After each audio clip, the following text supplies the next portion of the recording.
Everyone is still talking about the new F1 movie, and while it's raking up major award nominations, especially in sound, VFX, and editing, is it actually the best racing film ever made? It's not.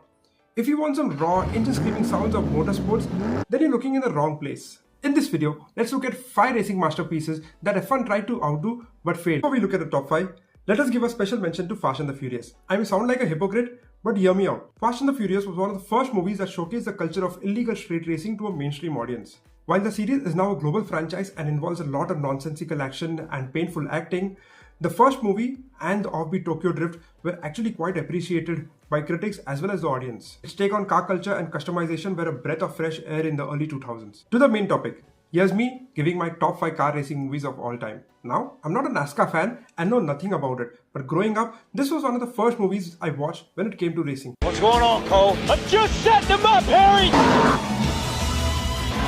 There's the white flag. Days of Thunder is still a highly popular racing movie starring Tom Cruise. It's known for its high-octane racing, slick production, classic underdog story, and also the rivalries in the American stock car racing. It is one of the rare movies where Tom Cruise is not saving the world, and many in the US compare Brad Pitt's Sonny Hayes of F1 to Tom Cruise's Cole Trickle of this movie. To understand how good this movie was in 1990, you should give a try watching Sylvester Stallone's Driven, which was made a decade later and still was a colossal mess. If you like comedy, cartoons, and a lot of racing, then surely this will be on your list, and for me comes at the 4th place, Cars. I will just add 2 words to it, wholesomely beautiful, because this is what the movie is. Pixar hit all the right notes with this movie, and suddenly Piston Cup seemed to be an actual competition, and Kachao became the new catchphrase between kids and even adults. It had some scenes which are so basic, like changing tires or leaking oil during races, or the race engineer shouting in your head, which are so often ignored in many movies. The detailing is so specific, like even insects being shown as cars, or talking about fuel as food being organic.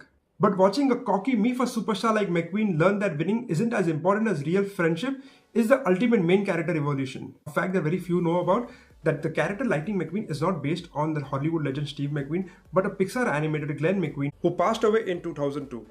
A forgotten film that needs to be remembered again. Considered to be a groundbreaking movie of that time, Grand Prix set a new standard in capturing the speed and excitement of Formula 1 racing. If you think F1 was the first movie that used real racing scenes, then you should definitely watch Grand Prix and how they managed to do the same with equipment of that time, almost 60 years ago. Director John Frankenheimer used innovative camera techniques, including mounting cameras directly onto the cars to immerse viewers in the action. Elements of track can be seen a little bit melodramatic in this movie by current modern standards, but the use of actual racing footage from the 1966 Formula 1 races is unparalleled. It gives you a little bit insight of F1, how it was back then during the golden age of motorsports, and the sheer bravery of the drivers where losing life was just part and parcel of the sport. On a side note, there was another movie called Le Mans that was made a few years later starring Steve McQueen. This movie actually felt like you were watching a race with very limited dialogue, and hence it did not prove to be a great movie as Grand Prix was. Coming to the top 2, I'm not sure which one is a better movie than the other, but based on personal bias only, Ford vs Ferrari comes at number 2. Although many out there would feel that this is a complete movie, and given the star power, it is an actual Hollywood blockbuster.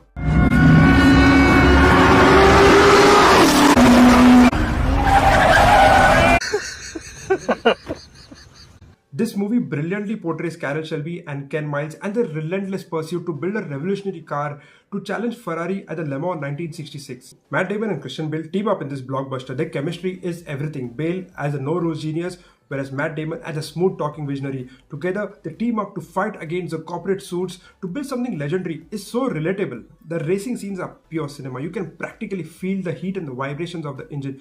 And even if you are not a car person, the emotional stakes and the ending will have you looking at a wall for minutes. It's fast, it's loud, and a masterpiece about grit and friendship.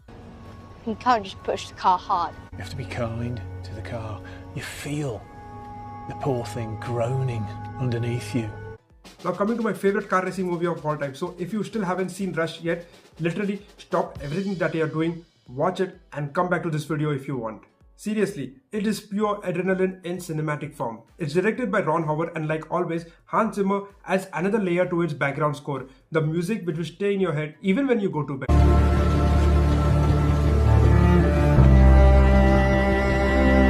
budget of this movie was just 1/10 of F1 the movie and still is better in almost every sense. But surprisingly, this movie was totally ignored at the Oscars with zero nominations because the jury felt that this was just another high-octane racing movies without any story to tell. This movie is based on the insane true story of the 70s. It gives you Ford versus Ferrari vibes, but more intense and much better hair, at least for Hemsworth. It was a rivalry between two completely opposite drivers. One was a rock star and other was a methodical genius.